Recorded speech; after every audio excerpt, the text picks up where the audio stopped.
Michael. Following on from my previous video, I spoke about hypnotherapists needing to be free thinkers and breaking away from tribalism within the hypnosis field. And in addition to previous videos where I've discussed false prophets and fake gurus within these fields, I wanted to talk a little bit today about what to look for in leaders that are worth following, thought leaders, leading figures, authorities within the field of hypnosis and hypnotherapy. It's a topic that I've explored a great deal in recent times, that of leadership, especially, with me being involved in taking reins of a major hypnosis convention, running a training company and so on. The hypnotherapy field, it has many people that are considered leaders in some capacity. And I've called some into question on this channel a few times. Today, I wanted to speak about the traits that you should look for in order to recognize a leader worth following. Incredible leaders come in all shapes and sizes. They have different styles, different goals, different strengths. There are great leaders in clubs, businesses, schools, sports teams, families, politics, non-profit organizations throughout the world. And there are also some great leaders in hypnotherapy organizations within training schools and so on. Leaders worth following, provide inspiration. They think bold and big at times. They challenge themselves and their followers and their teams to live their dreams as much as possible. They trust in their skills, their capabilities. They search for the big picture and they enjoy looking beyond it. They think, feel, behave, and act positively and surround themselves with like-minded believers and positive shapers and creative makers. John Quincy Adams said, if your actions inspire others to dream more, learn more, do more, and become more, you are a leader. We want leaders in the hypnotherapy field who inspire others to grow and develop. But likewise, leaders worth following lead by example, that they are effective and aim at doing the right things in the right way. They're not driven by just kind of short-term gain. Instead, they're perhaps more process-oriented and they follow a long-term perspective and take effective action. The outstanding leaders of the future tend to master one of the ultimate balancing acts of superior leadership. They know how to lead with their heart and with their head, meaning that they're respected for having strong results and good social skills. Eleanor Roosevelt stated, to handle yourself, use your head. To handle others, use your heart. Leaders need to have some congruence and show that they'll do the things they talk about, that they lead by example. Leaders worth following, tend to be curious, and have a strong passion to learn, to question, to dive deep, and to be misunderstood on occasion.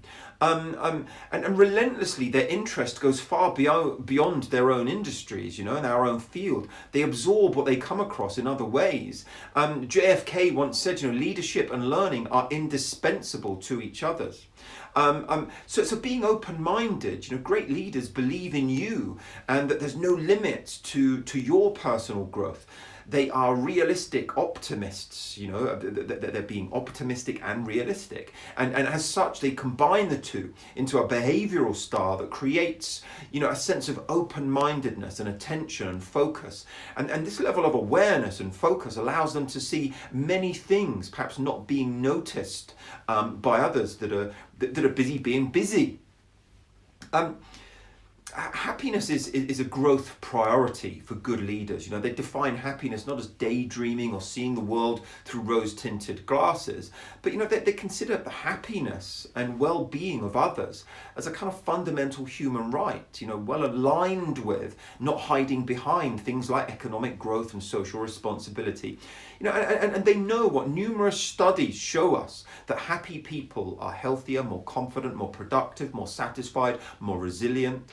Sam Sam Walton once said, outstanding leaders go out of their way to boost the self-esteem of their personnel. If people believe in themselves, it's amazing what they can accomplish. Leaders in the field of hypnotherapy need to be instilling that, not putting people down and belittling them, and being compassionate and developing and coaching others, investing their energy, their time in building and maintaining personal relationships that are founded on trust.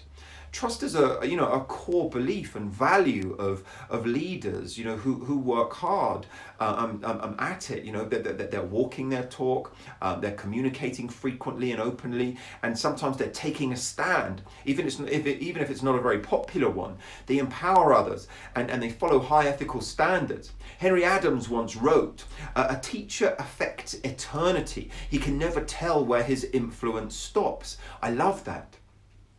This idea of, that power flows where power is given, helping others grow. Leaders worth following understand this. They embrace empowering others, not belittling others or subjugating them. I tend to think this is a great way to add value in the world too as a leader. Instead of trying to hold others back, aim to help them rise up above you.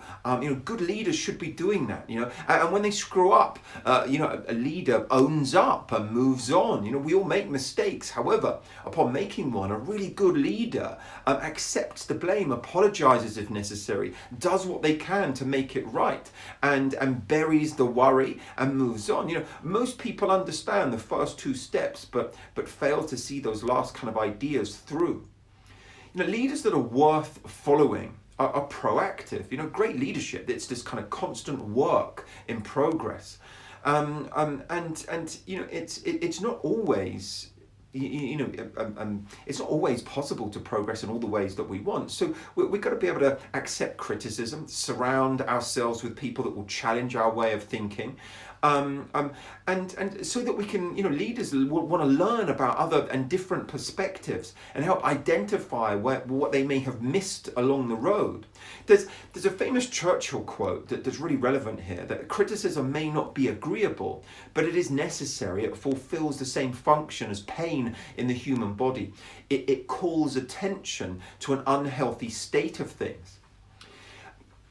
Leaders worth following, that they praise in public, reprimand in private. No one's immune to failure. Great leaders understand this and know that publicly shaming, fellows when things go south, it serves no one. On the flip side, when things are going well, a leader worth following recognizes that personal gain and attention to build trust. Instead of seeking the spotlight, they cast the light onto others, who could use that boost. And I think, the leaders within these fields that are worth following are bold. They're not immune to fears of the unknown, but the difference is that they're consciously and consistently working towards controlling and learning from their fears. They do this because they know it's better to proactively shape the hypnotherapy environment than to be shaped. And leaders worth following, won't distort reality. For a great leader, the brutal facts are the only facts. Too many of us in this field distort reality into a plate that is easy for us to digest. And the hypnotherapy field is just filled with this kind of idea, this notion. A leader that's really worth following deals with this ambiguity while relying on nothing more than the resources available at the time in order to move forward. They're giving an honest account.